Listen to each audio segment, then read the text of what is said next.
Hello all, this is the second set of the evolution notes. I heard that the last one was glitching a little bit, so hopefully this one isn't. If it is glitching, please let me know or watch it on YouTube. I found it was a little bit clearer on YouTube. Also, Kai is on a bouncy swing in here with me, so if you hear that noise, that's him jumping up and down. So just so you know, that's not something wrong with the computer or anything weird. That is just my son bouncing. So on with evolution, talking here about population genetics. So population genetics, the populations evolve, not the individuals. All right, that's important to point out here. In an individual finch is not going to suddenly have a different shaped beak. However, over a few generations and, having that food available and those being the ones that survive, there will be different shaped beaks. So an individual itself doesn't do it, but it will do it. The population will do it over time. The gene pool, we'll talk about that a lot. You'll see that in the lab. That is all of the alleles in a population. So it's not just all of the individuals, it's all of the alleles. So all of the AAs, all of the, so each of these like separate alleles is in the gene pool. So the gene pool has 3 big A's, 3 little a's, but 6 alleles total in this teeny tiny gene pool. The allelic frequency is the percentage of these genes. So right now it's 50% big A, 50% little a. The change in these frequencies is what leads to the population evolving. So if we go from this, what I have up here, and then over time we end up with something that looks like this, that's definitely going to be a different percentage than the original one was. Maybe this dominant trait, maybe it was a different color of an animal that hunters could see it easier and pick it off, or just something like that. But over time, now there's fewer of those dominant traits and more of those recessive traits. So that's the change in the allelic frequencies, and that's what leads to the population evolving. So now, in the original one, we had, sorry, this is getting kind of messed up. We would have 1 just recessive. Now in this new population, we have 2 of them. So this population will start looking different too. All right, there's a few mechanisms of evolution that we say, but just ways that nature selects the most fit organisms, ways that nature changes these populations. So one of them, natural selection. The ones that are most suited for survival survive. Those are the ones that pass on their genes. The ones that aren't suited, they don't survive. Migration. Organisms enter or leave a specific area. It could be something that they did on purpose, like maybe they're looking for food, so they go to a new area. Maybe they were blown in by a storm. All right, so I'm thinking animals in a forest. A forest fire comes, all of the animals escape, they're fine, but now they have to find a new place to live, so they migrate, and now they join a new population. Mutations, random changes in DNA. Now this could be something more on a unicellular organism level. You're not going to see a ton of mutations in DNA affecting larger organisms, but it can happen. Genetic drift. This is what one of the labs is about this week. This is a random event. It kills off part of the population, or part of the population leaves. It doesn't mean they're necessarily more fit.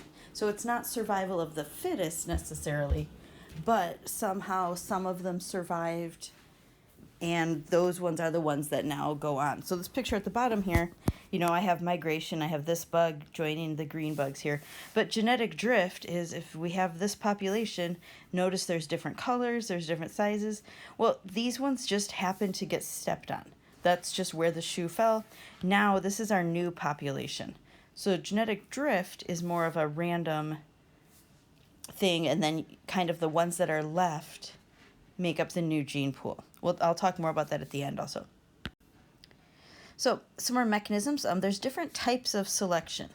So stabilizing selection. So this is after many generations, scientists have been counting up the numbers of each organism with certain traits, looking at the percentages, seeing which ones survive and all that. After many generations, this is what they'll notice. So after selection, they'll notice there's a lot of this animals with that average trait. All right, there's a few that maybe they're smaller, there's a few that are maybe larger, but most of them fall in the middle here under this curve. So an example of this is spiders. So sorry if you don't like spiders, but small spiders, so the ones on this end, might not be able to find enough food.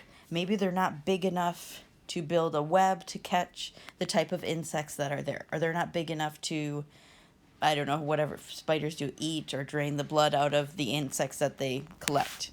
Whatever reason, they're too small. The big ones here, they're too big, so maybe they're being seen by birds easier. So since they're being seen by birds, they're being eaten by the birds, there's not as many of them, they're not surviving. The ones in the middle here, I feel like this is Goldilocks, they're just right. So they're big enough to have the web, they're small enough to still hide from the birds. So over time, over many populations, many generations, scientists who have been tracking this, they find that a lot of them have this average trait. There's still some small ones, there's still some big ones, but generally they're all in here. Yeah, sorry, Kai's still bouncing away. I've tried to go to a different room and I can still hear him. Another one is directional selection. So this is where it either goes one way or the other. All right, so instead of the average, after many generations, scientists tagging and tracking and keeping track of how many of each, there's more of one extreme than the other. So now it says here the original population is this dotted line. Now there's very few, there's like none of those ones. Everything has gone this way. So an example of this is birds. Birds and bird beaks lend themselves well to this. All right, so talking about bird beaks here, an example here on the slide, long-beaked birds. They can more easily reach into a hole in a tree to get out an insect. A bird with a short beak, it can't get its beak in the hole. It's not long enough to grab the bird. So there is no advantage to having a shorter or even a medium-length beak. The big-beaked birds, or try to say that 3 times fast, those ones are the ones that are getting the food. Those ones are getting the bugs. They're surviving. So now the original population, this dotted line, now we see this one here. And so they're all the ones with really, really little beaks, they're gone. They've gone to somewhere else to find food or they've died off. And now, there's much more of these larger ones. All right, so if you look at the original versus the final, a good chunk of this is past what the original average was. All right, so this goes one extreme direction or the other. All right, so instead of the average being favored, it favors one of the extreme ends. All right, then the third one, this one's it's the one that's left, is disruptive selection. This is where either extreme is favored. So now the middle ones here are not favored. We have a lot of small and a lot of big, but not a lot of average size. So an example here, bird beaks again. So the small beaks can fit inside of the cones that the seeds are in. So they can get the seeds, they're small enough. The large beaks can break the cones open and get the seeds out, get the food. The medium beaks, they're too big to fit inside the cone, but they're too small to break the cone.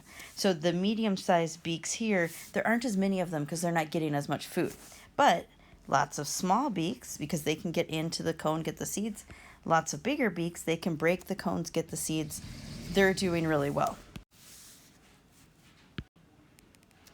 All right, sometimes this can happen. We have members of the same species who they've adapted enough that they can't quite get back together.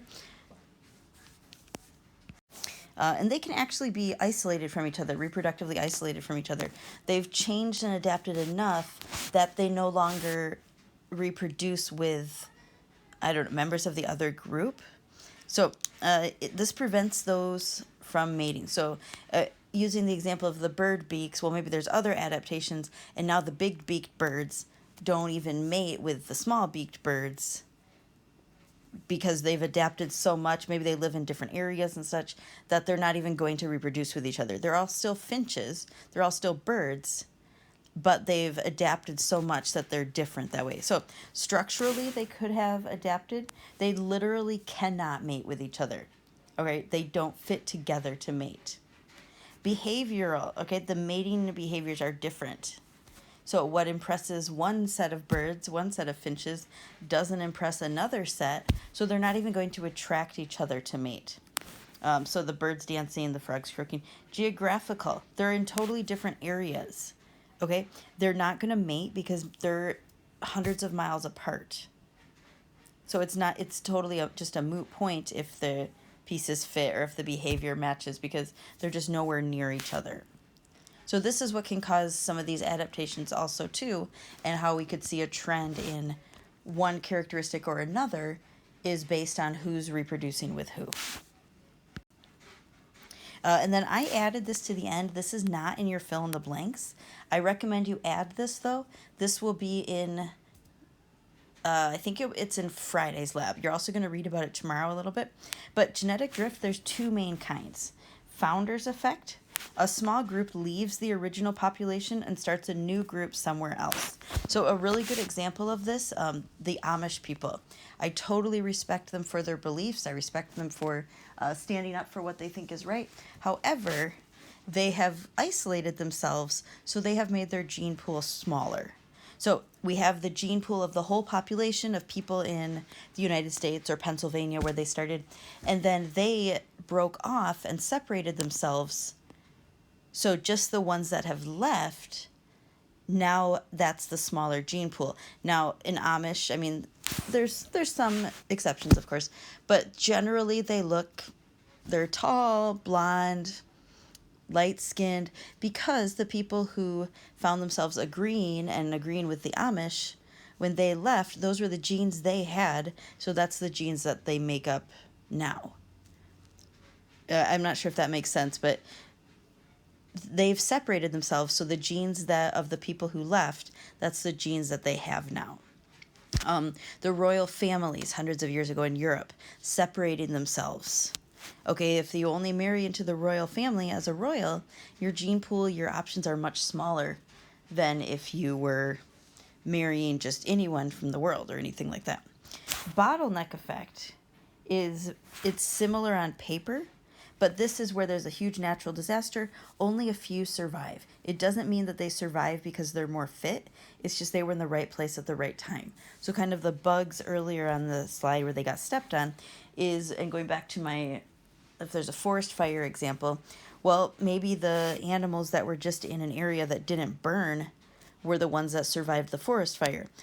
So now those are the traits that are going to make up the gene pool of the new population. So say we have 100 squirrels in the forest burns down, 80 of them die just because of where they are. Those 20 squirrels are going to be the ones that are left. And sometimes there's a shift. If those 20 squirrels that are left, if a lot of them had darker fur, even if they were a minority in the previous population, all of a sudden there's going to be a lot more darker furred squirrels because those are the genes that are left. So these are the two types of genetic drift. Like I said, you'll read about these tomorrow. You'll answer some questions on these. You'll see these in the lab, but I just wanted to make sure you had a definition so that you wouldn't say like, hey, I've never seen that before or anything. Yeah, let me know if there's any questions. If I need to, I can have a Zoom session for questions, or feel free to email me. But here are the notes.